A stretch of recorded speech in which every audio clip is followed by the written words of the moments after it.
बहारें हमको ढूंढेंगी, बहारें ढूंढती हैं उन अजीम अदाकारों को जो आज हमारे बीच नहीं हैं, और हम भी अपनी स्मृतियों में तलाश रहे हैं ऐसे ही कलाकार को, महमूद साहब। और फिर से देखिए, महमूद साहब का नाम लिया और सबके चेहरों पे मुस्कुराहट आ गई। इस कार्यक्रम में हमारे साथ हैं डॉक्टर राजीव श्रीवास्तव, जो फिल्मों के बारे में जानकारी तो रखते ही हैं, इनकी बहुत सी किताबें हैं इसके बारे में, और बहुत से एक्टर से इनका निजी वास्ता रहा है, मिलना जुलना रहा है। तो बहुत से अच्छे अच्छे प्रसंग डॉक्टर साहब हमसे शेयर कर रहे हैं। और साथ में है मधुलिका, जो हमें बहुत अच्छे अच्छे गाने सुनवा रही हैं। जानकारी तो साझा कर ही रही हैं। राजीव जी और सुमन जी, मैं एक बात कहना चाहूंगी यहाँ, पता है क्या जी, कहें। इन्होंने जोड़ी सिर्फ शोभा खोटे, अरुणा ईरानी या इनके साथ, हेलन के साथ ही नहीं बनाई, पता है किसके साथ और बनाई है? आईएस जौहर के साथ भी। ये हम लोग तो मतलब बोलने वाले थे, लेकिन मधुलिका को कुछ ज्यादा याद रहता है। ये एकदम से इन्होंने बिल्कुल ये नंबर मार गई। नहीं नंबर, और अच्छा हुआ कि इन्होंने एक हमको सूत्र दे दिया। तो आईएस जौहर के साथ बताइए सुमन, कौन कौन सी फिल्में हैं? अच्छा, आप सवाल कर रहे हैं, पहले ही बताइए नंबर देंगे कि नहीं देंगे? नंबर तो आप पहले से ले चुकी हैं। 1965 में इनकी फिल्म आई थी, और महमूद जौहर इन गोवा। जौहर महमूद इन गोवा। जौहर महमूद इन गोवा। तो आप हमारा टेस्ट ले रही हैं क्या? लेकिन नंबर मत काटिएगा, नाम आगे पीछे हुए, लेकिन नाम तो है ना। और ये फिल्म इतनी सफल हुई और इनकी जोड़ी को इतना पसंद किया गया, क्योंकि आईएस जौहर तो हम सभी जानते हैं कि वो भी बड़े पाए के कॉमेडियन थे, और टक्कर के दोनों कॉमेडियन। तो सोचिए लोगों की क्या हालत हुई होगी उस फिल्म को देख के। इसमें ये देखिए ना कि कितने दिलेर किस्म के इंसान महमूद साहब रहे होंगे। उन्होंने मतलब इस बात की चिंता नहीं की कि भाई आईएस जौहर साहब एक बड़ा नाम उस समय तो था ही जी, कि भाई उनके साथ में हम करेंगे तो ऐसा ना हो कि बाजी वो मार ले जाए, मतलब ये जरा भी दिमाग में नहीं था। जी जी। लेकिन दोनों ने गजब का काम और किया। इससे उनके आत्मविश्वास का पता चलता है कि वही जो आप बात कह रहे थे कि एहसास से कमतरी, वो उनको नहीं था, क्योंकि उनमें इतना आत्मविश्वास था कि वो किसी से डरते नहीं थे, सुरक्षा का भाव उन्हें नहीं आता था। और ये फिल्म इतनी सफल हुई कि फिर एक और फिल्म बनाई गई उन दोनों को लेकर, जौहर महमूद इन हांगकांग। ये 1971 में बनी थी फिल्म। क्या बात है। तो इतनी सारी बातें कर ली, तो ये जो फिल्म है ना, जौहर महमूद इन गोवा, जो कि 1965 में आई थी, इसी फिल्म का एक गाना सुन लेते हैं। हाँ बिल्कुल सुनता है, बिल्कुल सुनता है।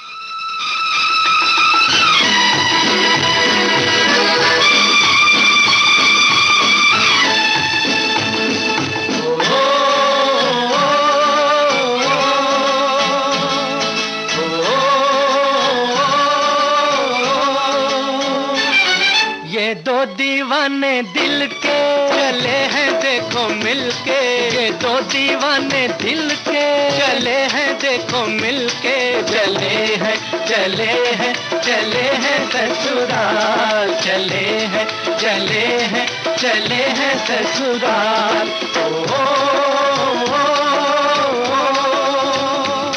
ये दो दीवाने दिल के चले हैं देखो मिलके, चले हैं चले हैं चले हैं ससुराल, चले हैं चले हैं चले हैं ससुराल।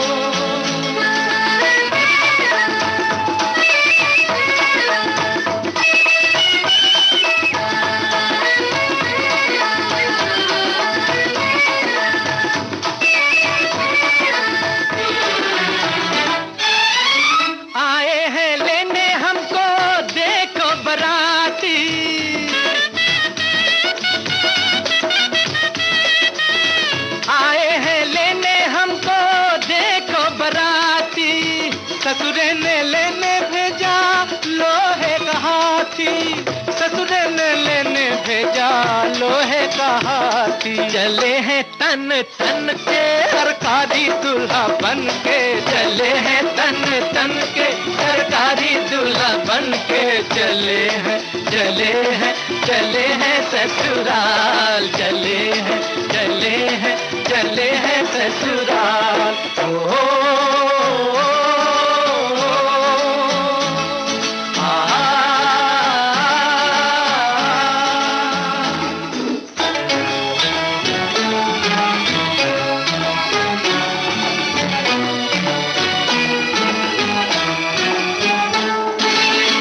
ससुरे का प्यार देखो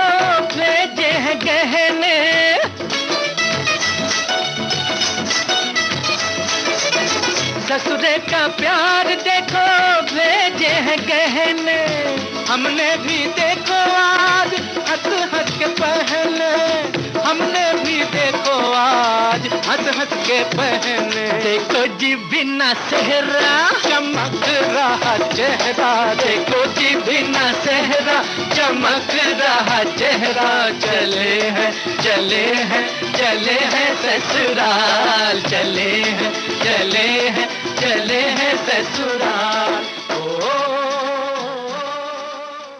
महमूद साहब के बारे में जैसा मैंने अभी कहा कि उनका एक बड़ा आइकॉनिक डायलॉग था, शोभा डार्लिंग। उनकी जो नायिका होती थी उसका नाम अक्सर शोभा होता था और वो बड़े प्यार से उसको कहेंगे, शोभा डार्लिंग आज यहाँ चलते हैं, और वो सुनते ही सब लोग हंसते हंसते लोटपोट हो जाते थे।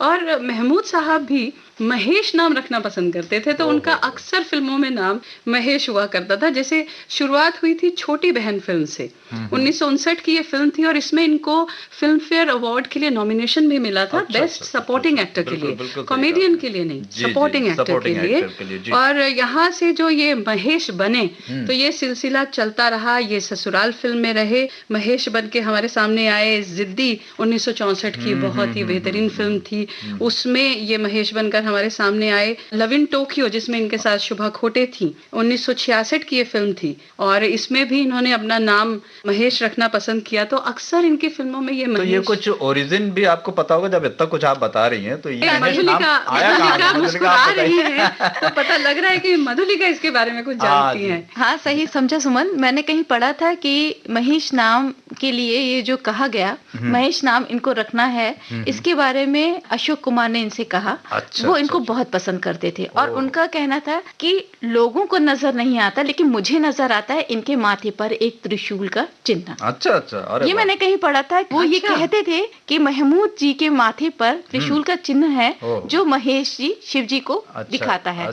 इसीलिए वो कहते थे कि तुम अपना नाम फिल्मों में महेश रखो, और ये आइडिया अशोक कुमार जी ने ही दिया था महमूद साहब को, और उसके बाद फिर महमूद साहब ने ये नाम रखा और उनको पॉपुलैरिटी भी मिली। हाँ, शुभ मतलब ये एक तरीके से शुभ रहा उनके लिए। और तो जैसे आपने जिक्र किया इतनी सारी फिल्मों का सुमन, तो क्यों ना कोई एक गाना महेश के लिए ही सही, महेश को समर्पित करते हैं। और दोनों में कॉमन एम है, ये भी तो महमूद और महेश। जी एक कॉमन। तो हम लोग किस फिल्म का सुने?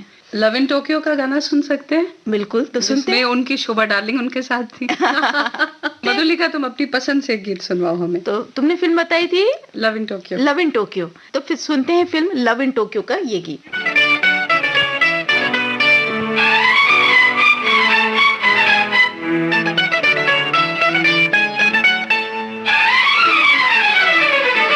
मैं तेरे प्यार का बीमार हूँ, क्या अर्ज करूँ।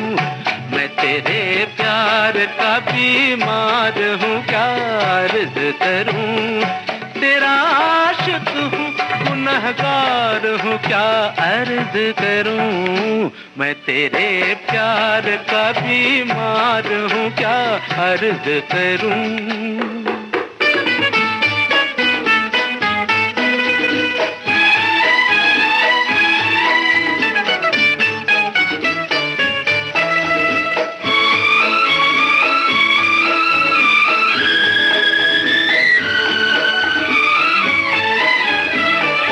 मुझको पहचान लो, मैं हूँ तेरा रसिया जोगी।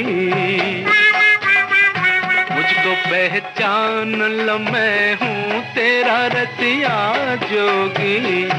अपने जोगी पे इनायत की नजर कब होगी। तेरा बंदा हूँ, तेरा बंदा हूँ, तेरा बंदा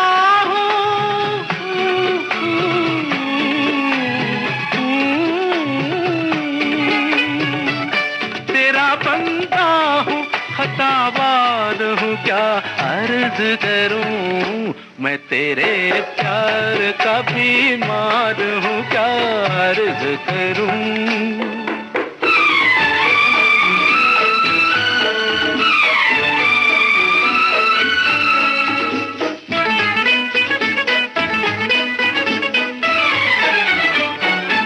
लेके अरमान मेरी जान मैं आ पहुंचा हूँ,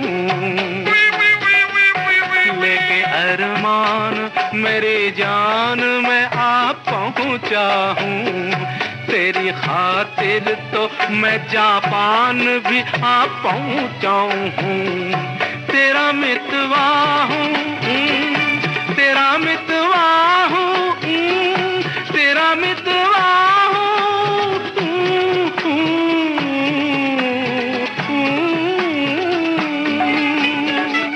तेरा मितवा हूँ, तलबगार हूँ, क्या अर्ज करूँ, मैं तेरे प्यार का बीमार हूँ, क्या अर्ज करूँ।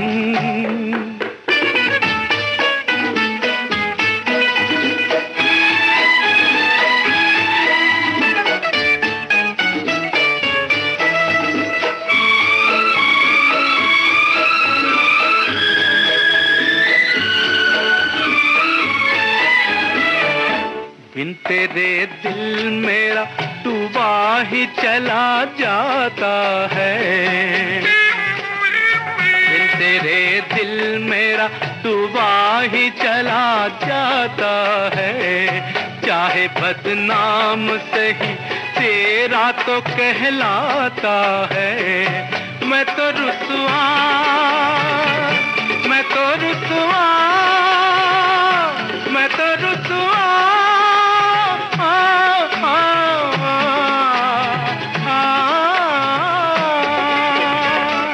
मैं तो रुसवा सरे बाजार हूँ, क्या अर्ज करूँ, मैं तेरे प्यार का बीमार हूँ, क्या अर्ज करूँ, तेरा आशिक हूँ, गुनहगार हूँ, क्या अर्ज करूँ, मैं तेरे प्यार का बीमार हूँ, क्या अर्ज करूँ। तो जैसा कि हमने पहले जिक्र किया था कि महमूद साहब का दक्षिण भारत से ताल्लुक रहा है, उनका ननिहाल दक्षिण भारत से था, और शायद यही वजह है कि जब भी उन्होंने कोई दक्षिण भारतीय भूमिका निभाई उसमें बहुत ही एक सहजता थी, बहुत ही स्वाभाविक रूप से वो उसे निभा जाते थे। और कौन भूल सकता है वो लुंगी उठा के उनका गीत गाना और वो नाचना, हैदराबादी उनका अंदाज। और उन्होंने जो फिल्में की, बहुत सारे प्रोडक्शन हाउसेज दक्षिण भारतीय थे, और फिर अपने करियर में उन्होंने कुछ दक्षिण भारतीय फिल्में भी की, और बहुत ही वहाँ की दक्षिण की मशहूर अदाकारा थी बी सरोजा देवी साहिबा। उनके साथ इन्होंने एक फिल्म की थी कन्नड़ में, लेडीज हॉस्टल, 1986 में जो रिलीज हुई। अरे ये तो हमारे सुनने वालों के लिए एक नई इंफॉर्मेशन दे दी आपने, उनके ज्ञान में इजाफा कर दिया। तो एक कलाकार के रूप में जो एक नया आयाम हम देखते हैं कि बहुत सी चीजें आज सामने आई। आपने जैसे बताया कि वो जर्नलिस्ट भी हुए, कि उन्होंने बहुत से कलाकारों से साक्षात्कार किया, तो इस तरह से उन्होंने दक्षिण भारतीय भाषा की कुछ एक फिल्मों में भी काम किया।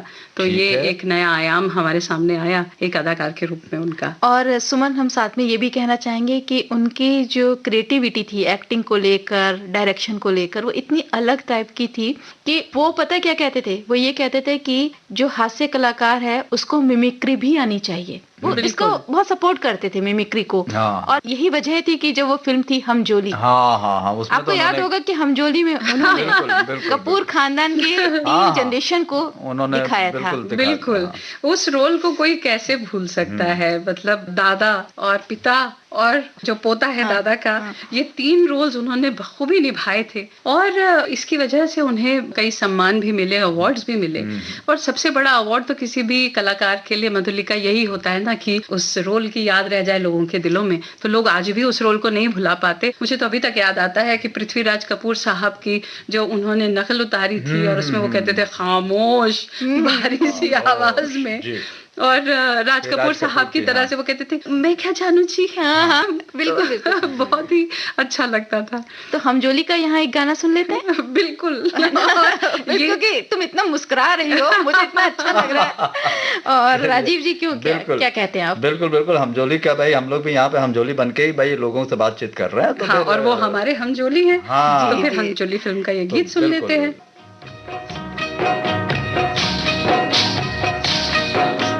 ये कैसा आया ज़माना, ये कैसा आया ज़माना, ये कैसा आया ज़माना, ये कैसा।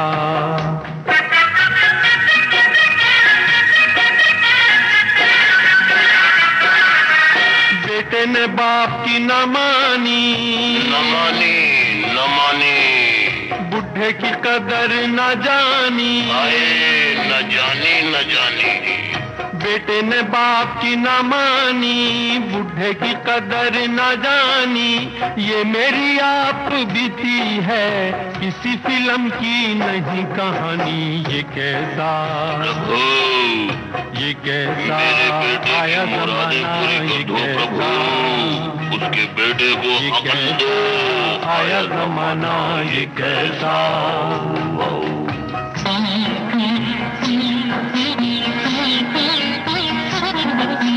कैसी है उल्टी खोपड़ी देखो, जैसे ही मिली नौकरी देखो।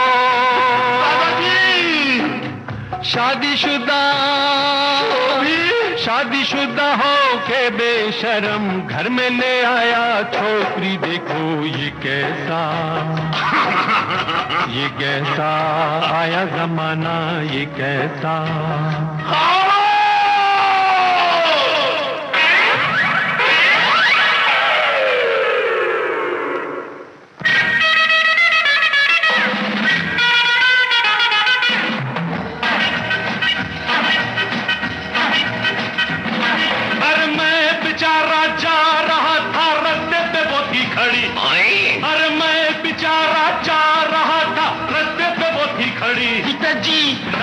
राजा ना वो रानी, वो मेरे पीछे पड़ी। You tell me what to do. I don't know. You tell me what to do. मैं क्या बोलूं? You tell me what to do. I don't know. You tell me what to do. What to do. What to do.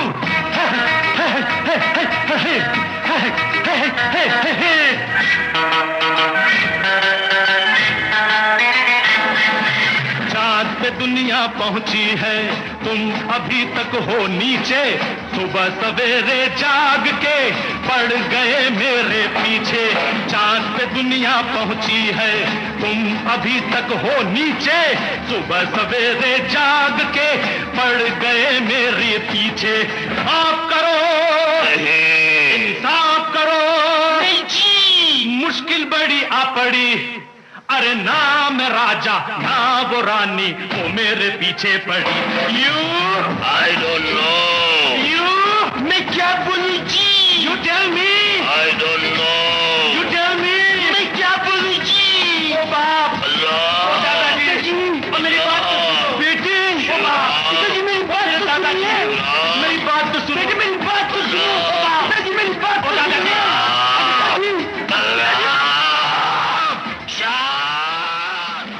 बहारें हमको ढूंढेंगी और इस कार्यक्रम में आपके साथ हैं डॉक्टर राजीव श्रीवास्तव, मधुलिका श्रीवास्तव और सुमन संजय अग्रवाल। मिमिक्री के स्टाइल में महमूद साहब के हैदराबादी जो उनकी शैली थी वो बहुत मशहूर थी और सबके चेहरों पे मुस्कुराहट आ गई क्योंकि सबकी आंखों के सामने उनका चित्र आ गया। खासतौर पे वो लुंगी पहनना और उनके बाल कुछ खास अंदाज में कटे हुए होते थे जिसे एक जमाने में कटोरा कट कहा जाता था। हाँ, बिल्कुल। और उसकी काफी नकल भी लोगों ने की, बहुत से लोगों ने फिर उस शैली को अपनाया। बहुत से लोगों ने नकल की। सबसे बड़ी नकल आपको याद होगा वो कौन सी फिल्म थी? अमिताभ बच्चन की। अमिताभ बच्चन खुद महमूद देश प्रेमी में वो लुंगी पहन के और महमूद साहब की तरह वो खातून की खिदमत में सलाम उनका।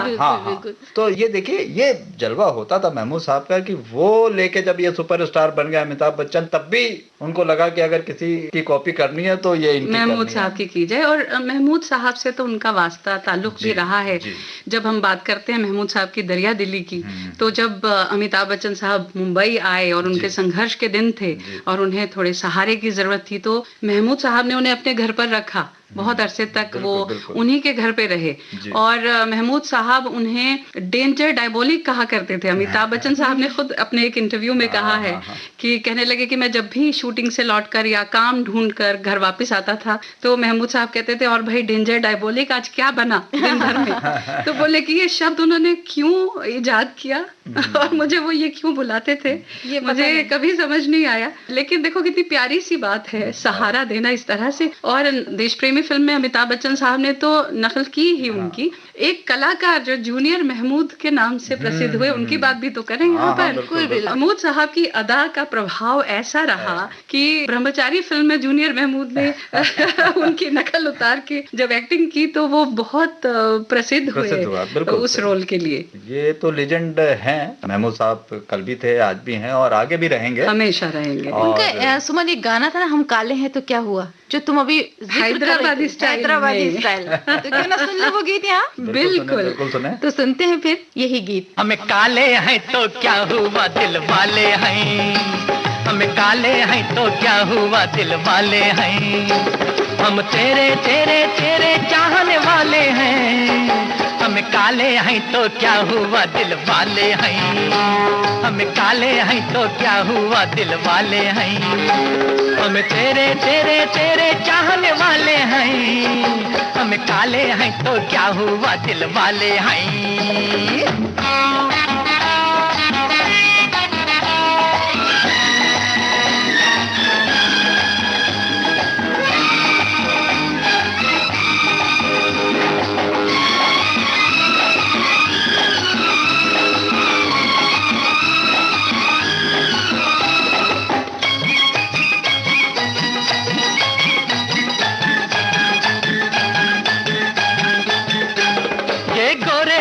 तंदाना ये रेशमी बाला तंदाना, ये 16 साला तंदाना, है तेरे ख्याला तंदाना, ये गोरे गाला तंदाना, ये रेशमी बाला तंदाना, ये 16 साला तंदाना, है तेरे ख्याला तंदाना, हम तेरे तेरे तेरे चाहने वाले हैं, हम काले हैं तो क्या हुआ दिल वाले हैं, हम काले हैं तो क्या हुआ दिल वाले हैं, हम तेरे तेरे तेरे चाहने वाले हैं, हम काले हैं तो क्या हुआ दिल वाले हैं।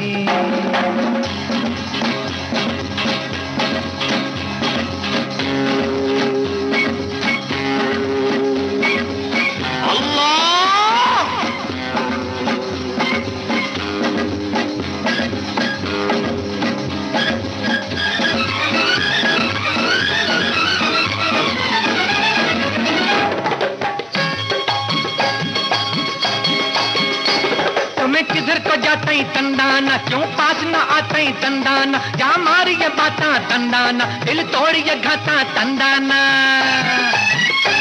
तो मैं किधर को जाता ही तंदाना, क्यों पास न आता ही तंदाना, जा मारी ये बाता तंदाना, दिल तोड़ ये घाता तंदाना, हम तेरे तेरे तेरे चाहने वाले हैं, हम काले हैं तो क्या हुआ दिल वाले हैं, हम काले हैं तो क्या हुआ दिल वाले हैं, हम तेरे तेरे तेरे चाहने वाले हैं, हम काले हैं तो क्या हुआ दिल वाले हैं। ताली तक झुम तक ताली तक झुम तक दलाम तक जग तक ताली के नक तक नक तक झुम तक नक नक झुम तक नक तक नक नक झम धरिता जग धरिता जन जाने को धरिता को धरि के ताली झम धरिता जग धरिता जन जाने को धरिता को धरि के झम धरि जग धरि जग नक तक तजन तजन तज झम धरि जग धरि जन जाने को तजन तजम तजन तक तक दंग गुदम कर दंग गुदम तक दंग गुदम आँखा नारंगी की पाका पाता चूचा रंगी, चाला जैसे मस्त शराबी हालत रंग बिरंगी है क्या।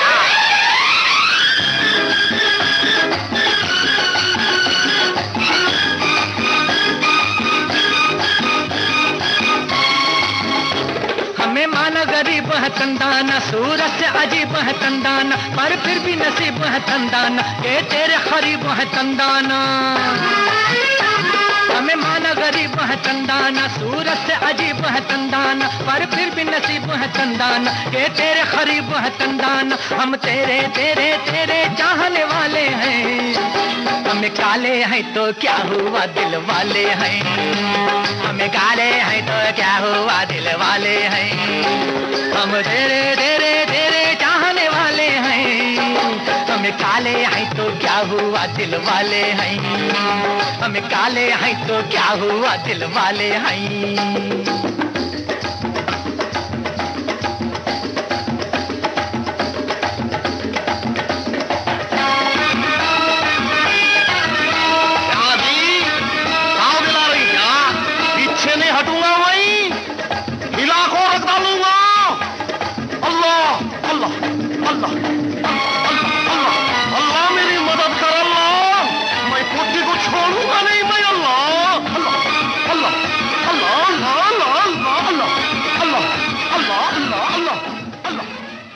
बहारें हमको ढूंढेंगी। और मैंने जैसे ही कहा, मधुलिका तुम ऐसे अंदाज से मेरी तरफ देख रही हो कि मेरा जी चाह रहा है कि तुम्हें कहूँ तेरी निगाहों पे मरमर गए।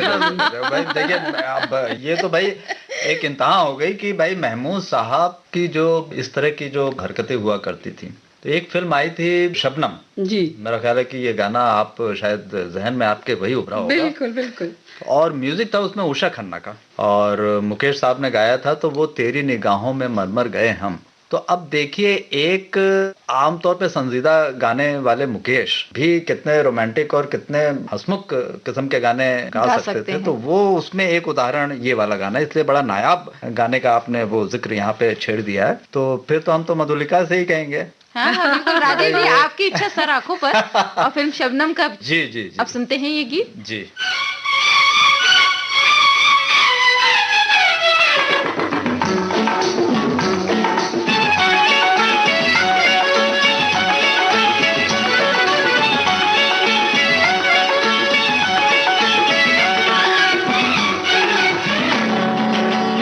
तेरी निगाहों पे मरमर गए हम, बाकी अदाओं पे मरमर गए हम।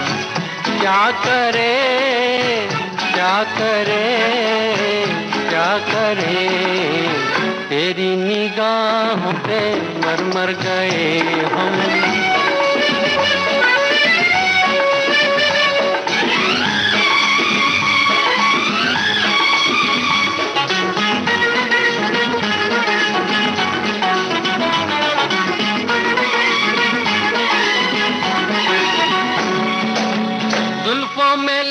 काली रात चले, सारा जमाना लिए साथ चले।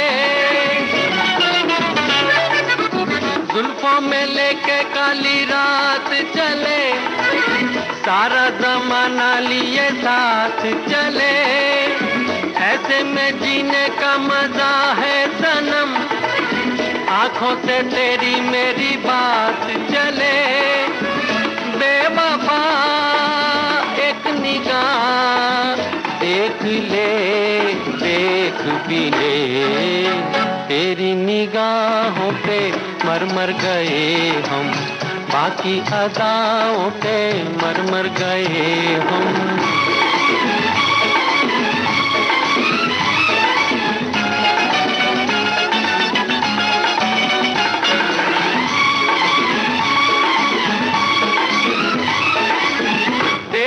अदा का तो जवाब नहीं, मेरी वफा का भी हिसाब नहीं।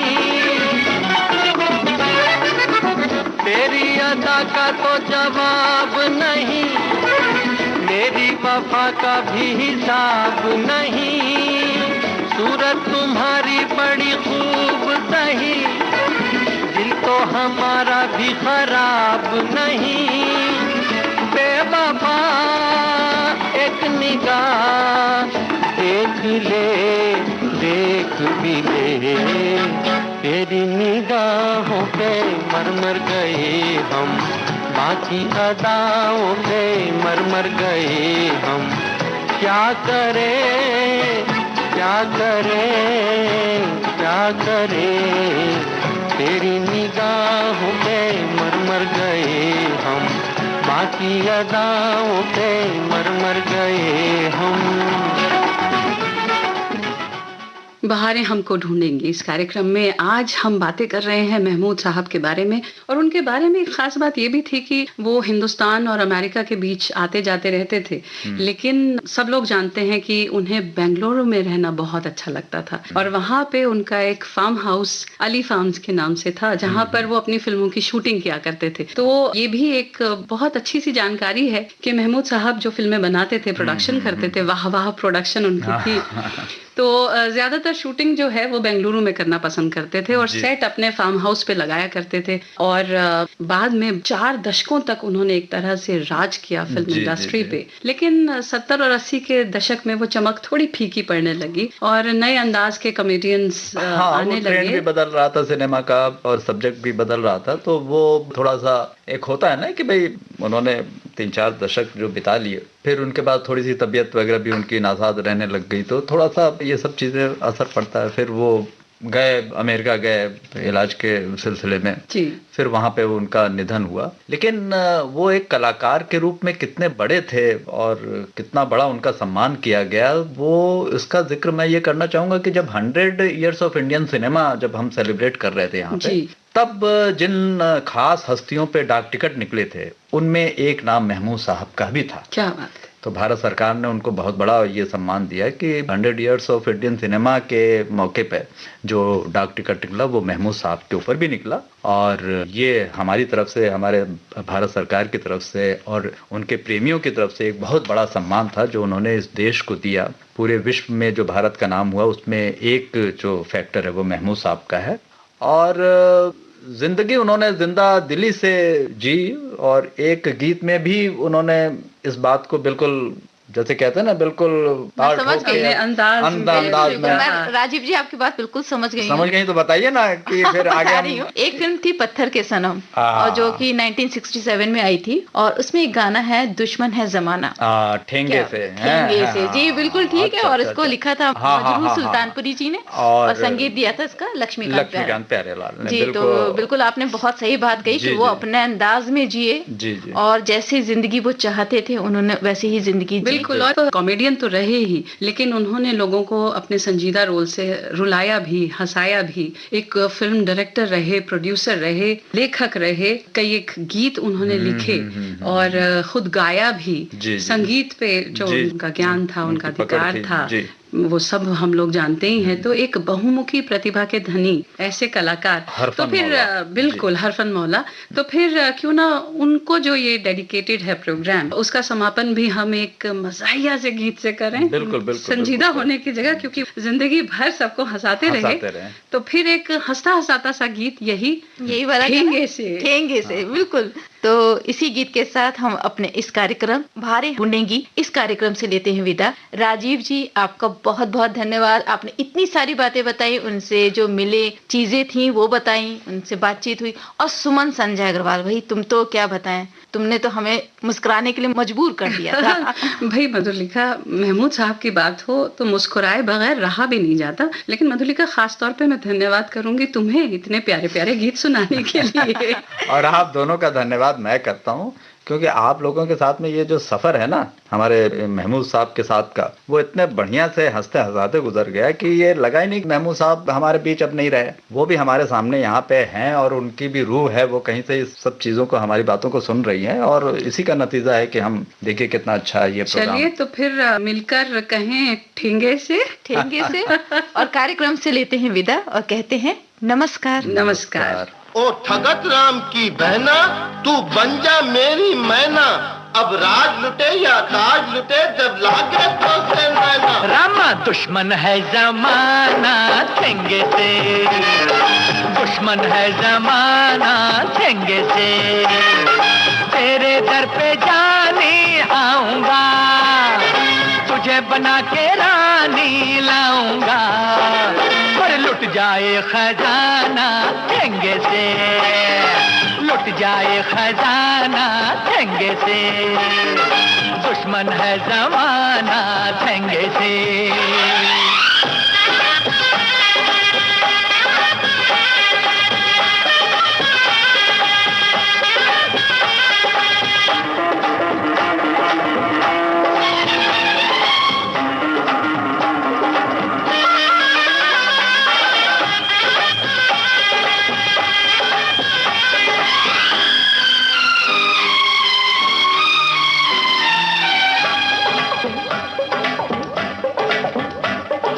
भगत राम के बच्चे मुझको नौकर बोला था।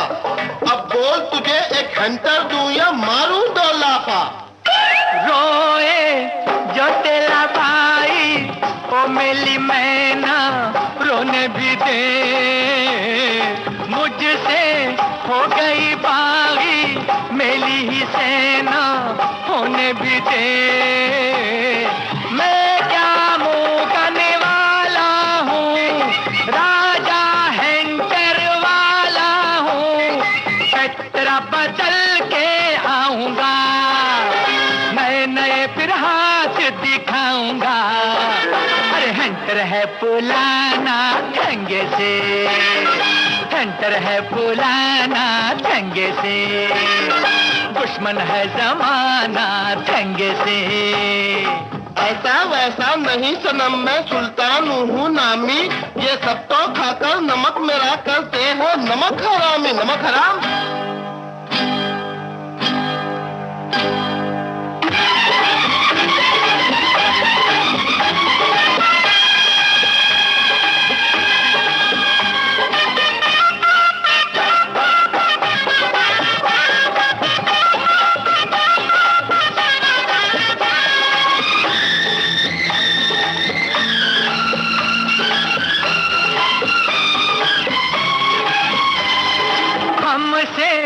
हारेगी दुनिया होगी न अपनी हार सनम, हम तुम सच्चे हैं दोनों, सच्चा हमारा प्यार सनम। तेरा दिल और मेरा दिल एक हो जाएंगे हिलमिल, ऐसा तुझ में खो जाऊंगा, तेरी शक्ल का मैं हो जाऊंगा। अरे बन जाऊं जनाना ठंगे से, बन जाऊं जनाना ठंगे से।